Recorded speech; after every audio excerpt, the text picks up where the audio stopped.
Saat kita berinteraksi satu dengan yang lain, sering sekali kita mengalami pengkhianatan dan akhirnya kita kecewa. Lalu, apakah kita harus larut dalam kekecewaan? Bagaimana kita bangkit dari rasa kecewa dari pengkhianatan? Kecewa karena dikhianati.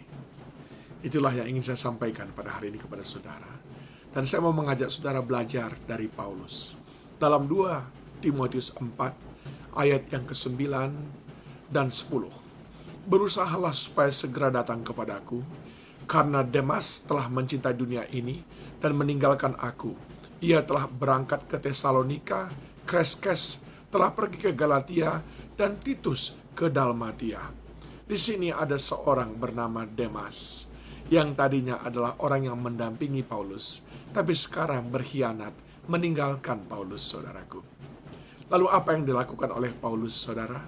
Yang pertama sekali yang dilakukan oleh Paulus adalah dia rindu dikelilingi oleh orang-orang yang dia yakini sangat mengasihinya.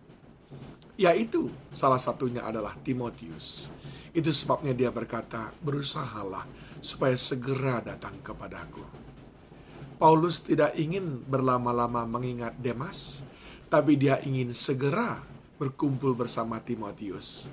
Paulus tidak ingin berlama-lama mengingat-ingat pengkhianatan dan rasa kecewanya, tapi dia ingin segera bersama-sama dengan orang yang sevisi dengan dia. Ini cara Paulus yang pertama untuk segera melupakan rasa kecewanya, segera melupakan pengkhianatan. Berkumpullah dengan orang-orang yang setia kepada saudara. Jangan lagi membahas orang yang tidak setia itu. Jangan lagi membahas orang yang mengkhianati saudara itu. Tapi bicarakanlah nama-nama orang yang setia kepada saudara. Yang kedua yang dilakukan oleh Paulus adalah dia berkata ayat 13, jika engkau kemari, bawa juga jubah yang kutinggalkan di Troas, di rumah Karpus, dan juga kitab-kitabku, terutama perkamen itu. Dia berkata, yang dia lakukan untuk segera melupakan pengkhianatan adalah merenungkan firman Tuhan. Terus memperlengkapi diri. Paulus berkata, lebih bagus aku alihkan perhatianku dari merasa rasa kecewa kepada merenungkan firman Tuhan. Dia ingin mengalihkan perhatiannya. Yang pertama tadi, dari orang yang mengkhianatinya kepada orang yang mengasihinya. Dikatakan dia ingat tentang Lukas, dia juga ingat tentang Markus. Mereka semuanya orang-orang yang mengasihi Paulus selain daripada Timotius. Nama-nama itu yang diingat oleh Paulus. Saudara, nama siapa? Apakah saudara lebih sering mengingat nama orang yang mengecewakan saudara daripada nama orang yang memberkati hidup saudara? Kalau kita ingat terus nama orang yang mengecewakan kita, yang mengkhianati kita, kita akan terus semakin terpuruk, saudara. Ingatlah nama orang-orang yang baik, yang masih Tuhan kirim di sekeliling kehidupan saudara. Yang kedua, Paulus mengalihkan rasa kecewanya, rasa pengkhianatan yang sakit itu, dengan memperlengkapi diri terus, dengan terus ada di dalam pembacaan firman Tuhan. Karena dalam firman Tuhan itu kita menemukan kekuatan. Bahkan dalam kita merenungkan firman Tuhan, kita mengenal satu orang sosok yang tidak pernah berkhianat kepada kita. Namanya Yesus Kristus. Maka dari situ kita akan tahu bahwa sekalipun manusia meninggalkan kita, maka Tuhan sekali-kali tidak meninggalkan kita. Manusia itu memang berkhianat, tapi Tuhan tidak.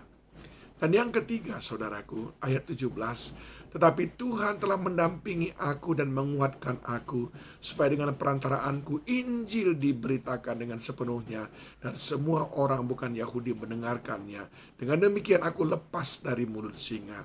Dan Tuhan akan melepaskan aku dari setiap usaha yang jahat. Dia akan menyelamatkan aku sehingga aku masuk dalam kerajaannya di sorga. baginya lah kemuliaan selama-lamanya. Yang ketiga, yang Paulus ingat adalah janji Tuhan, bukan janji orang yang mengkhianati dia. Sering sekali saudara lebih berlarut mengingat kembali, dulu dia bilang begini, dulu dia berjanji begini, ternyata sekarang begini. Tidak. Alihkan perhatian saudara dari janji-janji orang yang berkhianat, janji-janji orang yang tidak setia, kepada janji Tuhan dan kepada pribadi Allah yang tidak akan pernah mengecewakanmu. 1. Lupakan yang mengkhianatimu. Ingat orang-orang yang baik di sekelilingmu.